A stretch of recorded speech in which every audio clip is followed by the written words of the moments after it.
Bem-vindos! O convidado de hoje dispensa apresentações. Jornalista, crítico de cinema, praticamente sinônimo de Oscar no Brasil. Rubens Evandro Filho. Seja bem-vindo, Rubens. O prazer é meu estar aqui conversando com vocês. E especialmente você, depois de tantos anos, né? É um prazer mesmo para mim. Eu respeito muito você, eu gosto muito da... Gostamos das mesmas coisas, né? Sim. Também tem isso. Vamos começar então pelo que nos une mesmo, pela nossa paixão em comum que é o cinema. Como é que o cinema aconteceu na tua vida, Rubens? É quase uma igreja, eu acho que a melhor maneira de falar é esse. A gente ia, era o nosso oratório, né? De uma certa maneira, a gente deixava-se vivenciar pelo que estava na tela, pelas coisas até ingênuas que eram na época, né? Mas eu sempre disse que era um pouco uma missa. Você entrando no Cine Atlântico, você lembra do Atlântico? Sim. Então, o Atlântico tinha aquela... Ainda fazia a luzinha que fechava, a cortina que abria, tinha uma luz ali do lado também estranha, e um gongo, né, tocando. Então era como se fosse Era um ritual mesmo, né? Era um ritual que no Iporanga tinha muito isso também, né? Que era uma tela maior, tinham umas lâmpadas especiais, tudo isso. Então eu acho que era uma entronização que a gente tinha num tipo de religião. A nossa religião era descobrir as emoções que estavam bem guardadas, porque você deve ter sido como eu, a gente nunca comparou, mas a gente era uma infância muito reprimida, né? Era um mundo muito repressor também, embora São Santos seja uma cidade, eu acho, privilegiada. A gente ter saído de uma cidade que era, e ainda hoje, com todos os problemas ainda é, a cidade que tem mais salas de cinema, que não é a capital, né, do Brasil. Então, naquele momento, a gente dava algumas quadras e tinha outro cinema. Tinha um cinema de subúrbio, que era direitinho, eram legais. Você via os filmes japoneses, que só em São Paulo passava. Não passava no Rio, aqui, mas passava em Santos, né? Cine São José, que principalmente passava. Eu me lembro de ir lá assistir.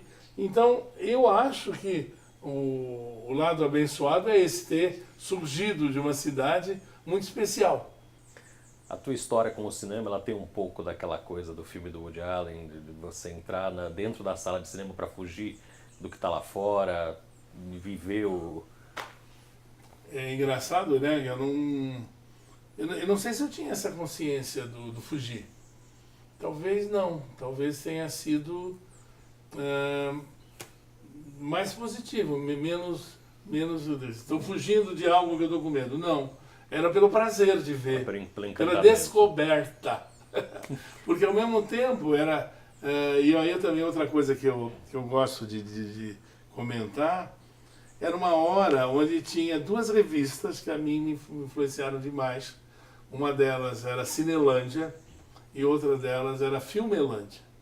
A Filmelândia, principalmente, porque ela reproduzia todos os filmes como se fosse uma grande sinopse, um grande conto. Você via tudo, lia tudo. Eu acho que eu aprendi, depois de fazer novela e tudo mais, a partir dessas revistas.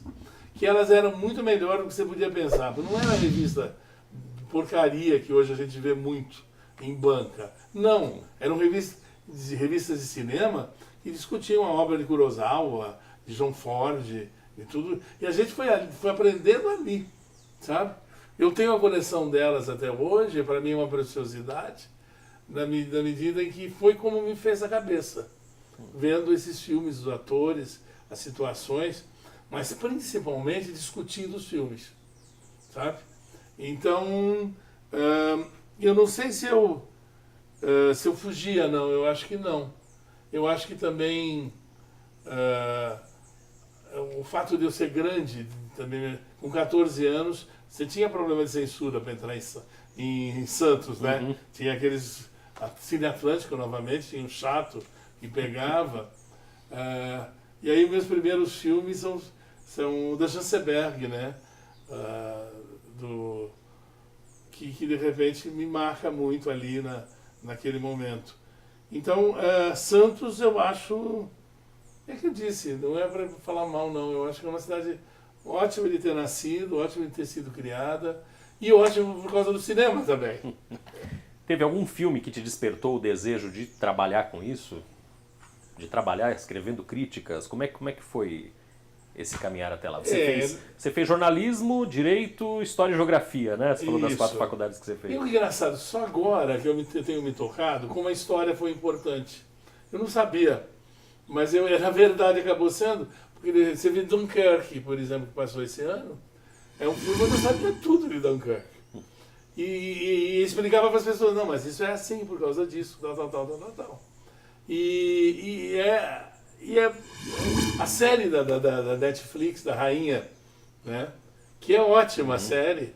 E aí você vê o primeiro-ministro, né? O Churchill, de todas as confusões. Tudo isso eu sabia e acompanhava por um interesse que eu também não soube explicar, não sei por que eu tinha. Mas tinha seleções de Reader's Digest. Eu lia muito.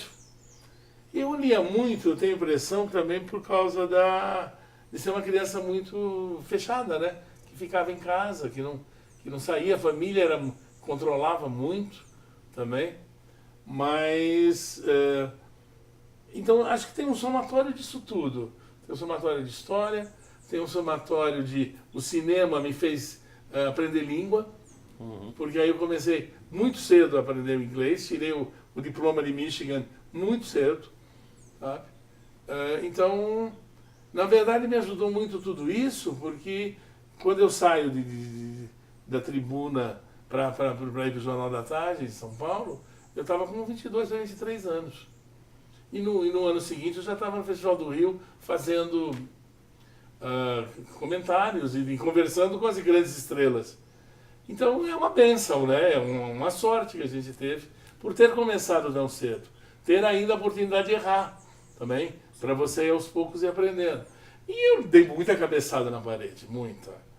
Teve muita... Porque coisas minhas que eu não sei exatamente também te dizer por que é assim, mas é interno. De brigar pelo filme bom, de não cair na conversa dos diretores falando que aquilo é uma maravilha e é uma droga, sabe? O que me levou, em determinados momentos, a ser perseguido. Se você for ver os críticos, os diretores falarem de mim, tem coisas horríveis também. Quase todos voltaram atrás. Tá? Eu estava certo e eles admitiram. O que é uma maravilha também, né? Sim. Tem uns que me odeiam até hoje. Mas o que posso fazer? Eu ainda tenho essa angústia, essa ansiedade de falar a verdade. Que horror, né?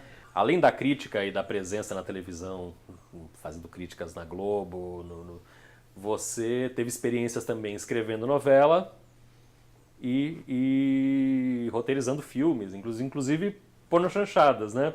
Como é que foi esse teu outro lado dentro da sétima arte, propriamente dita? Era novamente a mesma coisa, a paixão, a vontade de você viver o cinema, né? Então, você, de alguma maneira, você queria que aqueles filmes dessem certo. E... As novelas, como é que apareceu para você escrever novela? Foi o Drácula? Não. A novela, eu tenho que te confessar, eu não via novela. Mas eu lia Filmelândia. Eu tinha todas essas historinhas na minha cabeça. Silvio de Abreu dizia para mim, Robinho, eu preciso agora de um casal que se separe e ele bate nela. Ah, Silvio, você pode usar tal filme que tem isso, tá, aquele outro que tem isso, mas eu prefiro esse. Ah, então tá bom, então vamos fazer esse. Ele tirava da minha experiência do cinema, que ele tinha muita também, tanto que ele utiliza até hoje, e ele tinha começado fazendo filmes, e ele fez alguns filmes com ator, ele vinha de ter feito na televisão Excelsior também, mas ele dirigiu alguns filmes, e Irene Ravache nos apresentou, e aí a gente fez um primeiro... e falei para ele, um dia vamos trabalhar juntos, e começamos a trabalhar, nos demos muito bem, fizemos uma pornochanchada humana, que não era exatamente porno, e o produtor recusou. Aí eu falei para ele, Aí ele quer isso, quer porno chanchada? Então vou fazer uma porno chanchada. Hoje é considerada pela faculdade lá da USP a melhor porno chanchada de todas. Foi a Árvore dos Sexos? Não. Não? A Árvore foi a segunda. Não é muito boa. A outra, como é que são? Deixa eu ver se eu lembro o nome do filme. É Nação do Baralho. E o filme era muito bem, o elenco era ótimo, era Fagundes, Nuno Léo Maia, de Santos, amigo, né? E aí vai, tinha muita gente. A Dona Irã Barbosa, tá? É o último filme dele. Então não era ruim, não. Era um filme bem interessante, dentro do padrão. Mas nos levou, o Silvio e eu, à TV Tupi. E aí apresentamos um projeto. Aí os diretores da TV Tupi naquele momento eram amigos nossos. Por acaso, por sorte. E aí pediram um projeto. Aí apresentamos o projeto 2 meses depois, tinham caído todos. E a gente começou tudo de zero. E aí tivemos a ideia, vamos fazer Éramos 6, que eu nem tinha lido. Eu tinha lido um livro daquelas edições maravilhosas. Sabe o que é? Que era em quadrinhos. E aí amei o livro, li uma obra-prima. Maria José do E aí Prêmio. a gente depois faz futuramente de novo, nova versão.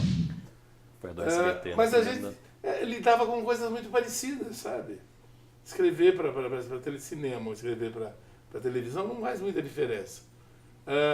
E o Éramos 6 tivemos absoluta liberdade. O Silvio Santos, depois quando comprou os direitos, eu vendi. Você imagina eu vendendo. Eu nunca, imagina se o mestre Silvio Santos, ele falou, por que eu vou pagar isso para você? Eu falei, porque os outros séries você não vai pagar. Os outros filmes, outras novelas, você não vai fazer. A nossa você vai fazer e vai fazer sucesso. Dito feito. Tá? Hoje é um clássico. Sim. Então, quer saber mesmo por que eu também não me meti a fazer mais cinema? Eu tenho um clássico na mão, já fiz um clássico, que eu era vocês. Eu agora vou ficar preocupando com isso. Provar o quê para alguém? Não tem nada que provar. Mas... Você acha que ainda existe crítica isenta hoje? Ou existe muito essa coisa do cara que fala bem do filme justamente para não perder a próxima viagem, a próxima press trip para entrevistar o ator que ele gosta? Aqui e lá fora, tem diferença? No lá fora, o tempo todo, sim. Isso continua a existir. Aqui é tão pobrezinho que não... Não existe mais crítica, na tua opinião? Eu não gostaria de dizer isso, porém... O que eu estou sentindo hoje, eu tentei uma atitude de não criticar os críticos, ou seja, os jovens. Porque os jovens, eu também fui jovem, fiz tanta bobagem, fui aprendendo fazendo, e de repente eu comecei a ler crítica das pessoas, onde todas são iguais. Dá a impressão que todas entraram na mesma escola, fizeram algum tipo de faculdade ou de curso, todos têm a mesma opinião, dizem as mesmas frases, os mesmos adjetivos e nenhuma profundidade. Quantos anos já de Oscar, transmitindo Oscar? 35 vai ser. 35. Bastante, né? Como é que você avalia essa trajetória até agora? O que mudou no cinema e o que mudou no Oscar? E o que mudou em você nesse tempo? Opa! Eu tento não mudar muito nesse aspecto de gostar do cinema. Quer dizer, eu não comentei aqui, mas quando era criança, eu fazia o caderninho do Oscar. E, na verdade, a minha carreira de crítico começa com meus cadernos, que você também disse que tem, não é? Sim. Então, eu pegava... Na verdade, foi um primo meu que veio aqui e aí começou a brincar com isso. E eu comecei a seguir. O Luiz Carlos Ewald, inclusive, trabalhou na Globo há muito tempo. E era uma boa pessoa. É uma boa pessoa. E foi assim que comecei a fazer caderninhos, registrando tudo. Eu não sei, mas olha, este ano eu estou com quase 900 filmes que eu vi esse ano. E eu não fui para a Europa esse ano, em parte também porque eu não quis. Uma série de coisas que eu não quis, não quero me vender mais ou me cansar com coisas que não são para valer para mim. Mas nesses pequenos cadernos, onde tem todos os filmes, é a base para tudo. E filho desses cadernos tem o Oscar também, que era um pouco seguindo a academia, mas fazendo também aquilo que eu achava. Então, eu ainda sou um pouco teimoso, ainda sou um pouco... graças aos anos que eu fui fazendo, hoje eu tenho uma liberdade maior de fazer comentários. Se eu falar que esse é um canastrão, vai embora, vai, eles deixam eu passar. Mesmo porque eu vou fazer com certo humor, né? Eu não sei se o Oscar é para levar tão a sério assim. Eu acho que não. Pelo menos o que se viu nesse ano passado, o que é aquilo?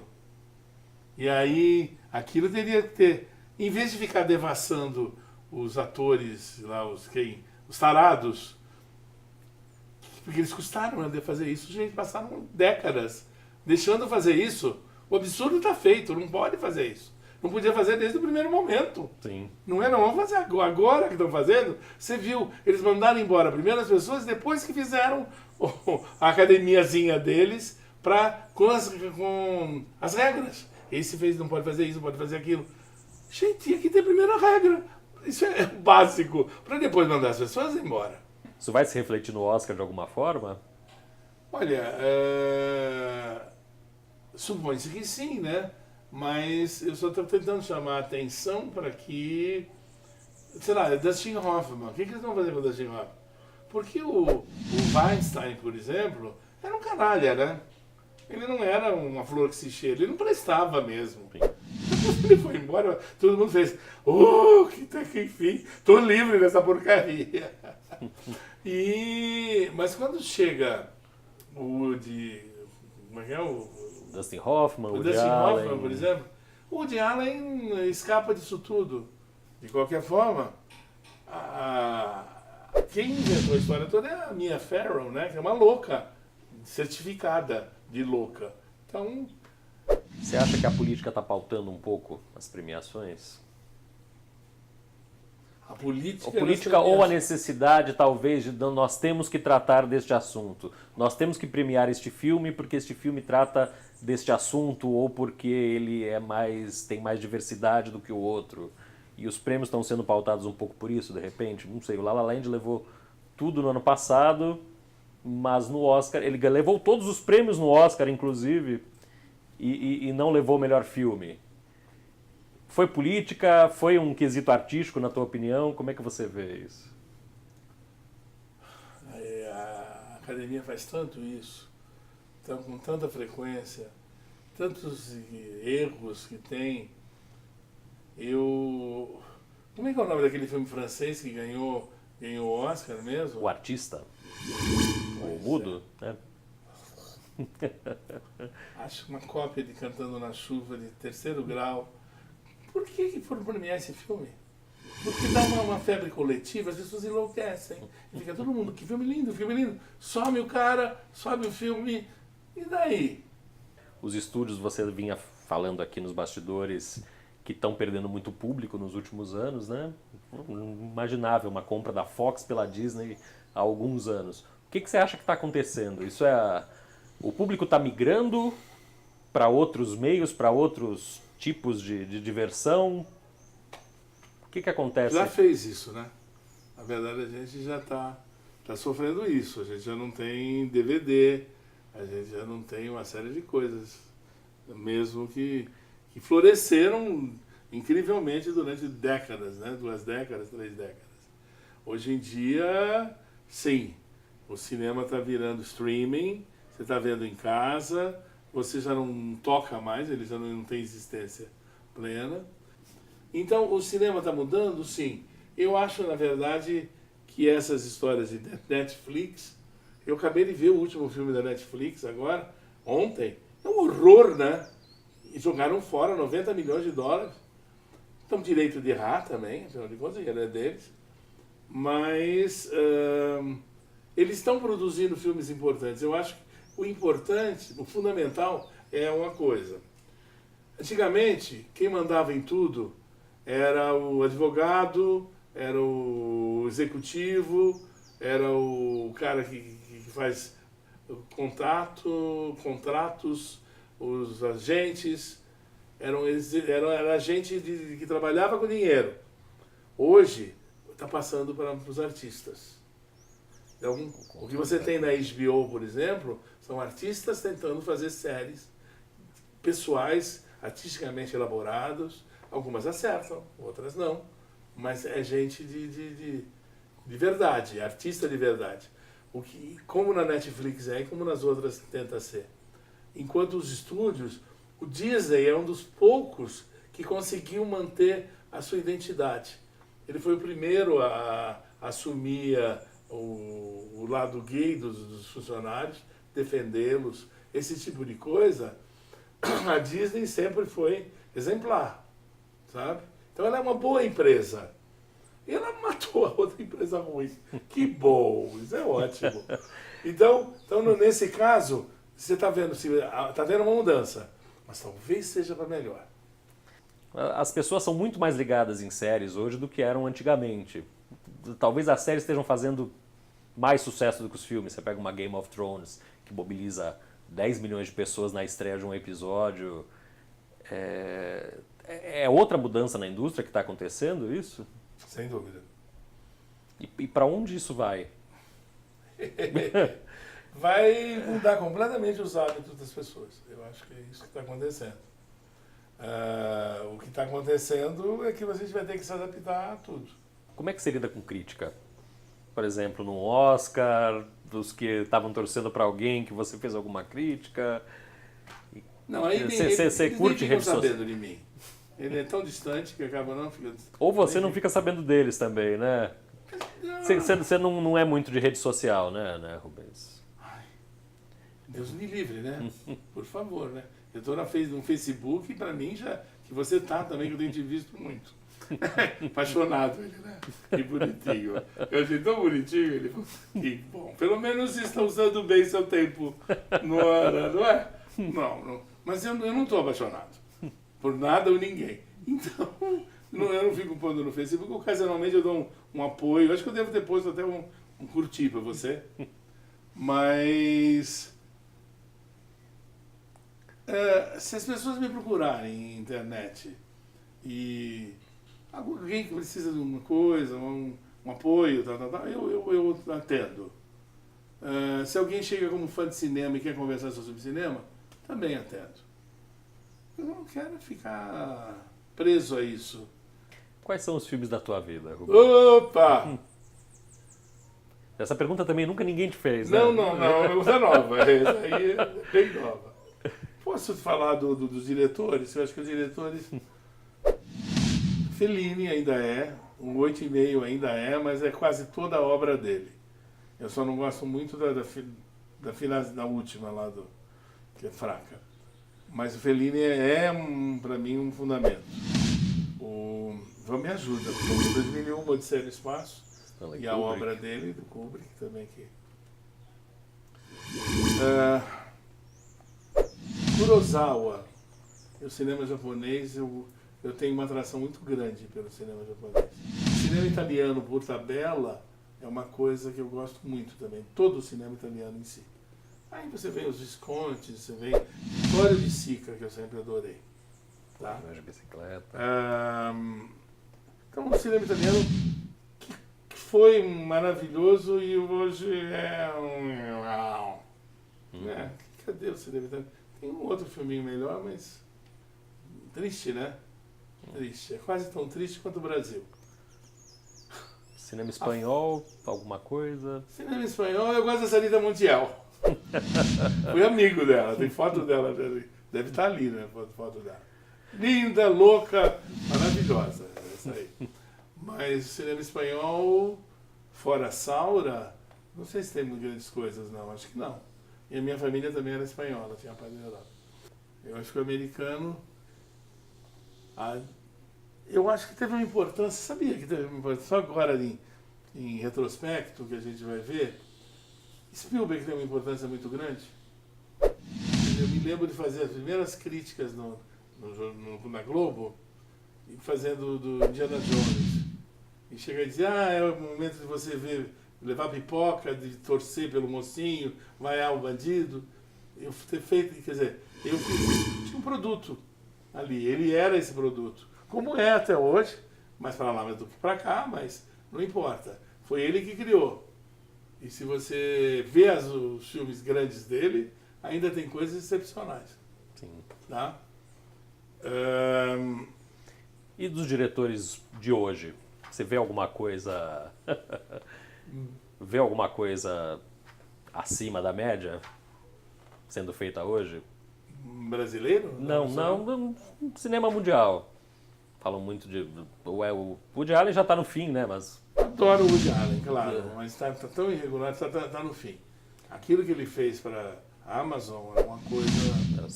Crisis in Six... Gente, aquilo não pode mostrar nem para... horrível, aquilo não podia ter feito aquilo.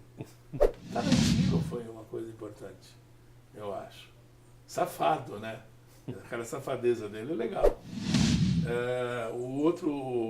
O cara que fez o Blade Runner, no 49, lá, sei lá, é um cara talentoso, mas o filme ficou prejudicado também, eu acho.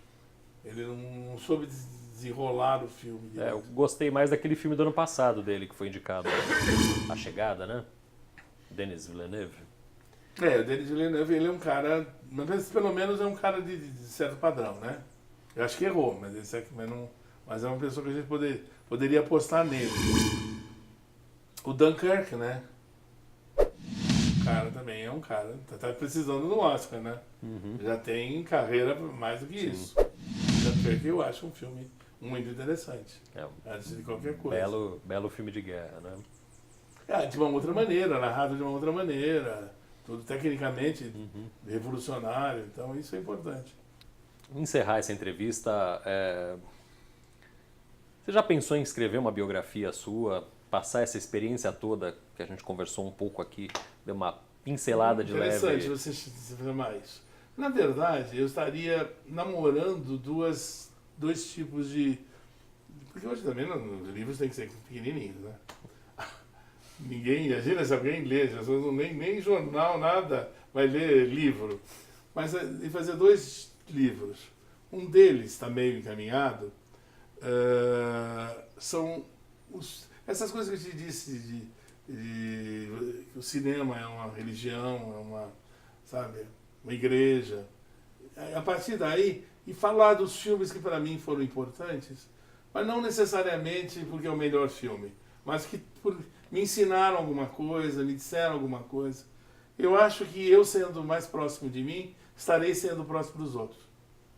Acho que sim, né? Uhum, porque claro. nós somos todos pessoas, né? Principalmente se você se despir, né? Não sei se 2001, por exemplo, é um filme que dá para compartilhar, mas muito Kubrick não dá para compartilhar. Não é verdade? Sim. Infelizmente é um gosto adquirido. Poucos podem ter, nem todos. Enfim. Não dá para ver Laranja Mecânica em família, né? Não. Por exemplo. E é um filme muito interessante. Muito legal. Né? Mas não é um filme que me deu tesão, por exemplo. Não é? É engraçado. 2001 sim, porque mexeu com tudo. Naquele momento era uma coisa que... Né? E a outro, gente, a minha vida é tão atribulada, tem tanta... Por aquilo que eu te falei ali, tem coisas de fantasia, que as pessoas não vão acreditar. Então eu acho que eu vou fazer sim. O segundo precisa me convencer. Foi muito bom ter você aqui nesse primeiro programa. Eu queria te agradecer demais a delicadeza de nos receber aqui na tua casa. Não, imagina, é um prazer, realmente. O único presente que eu posso te dar é a verdade. Tudo que eu falei é verdade. E não quer dizer que eu não minta. Mas por respeito a você, eu estou me expondo um pouco mais do que eu faria, né? Te agradeço demais a delicadeza de nos receber aqui na tua casa e a gente se vê no próximo programa.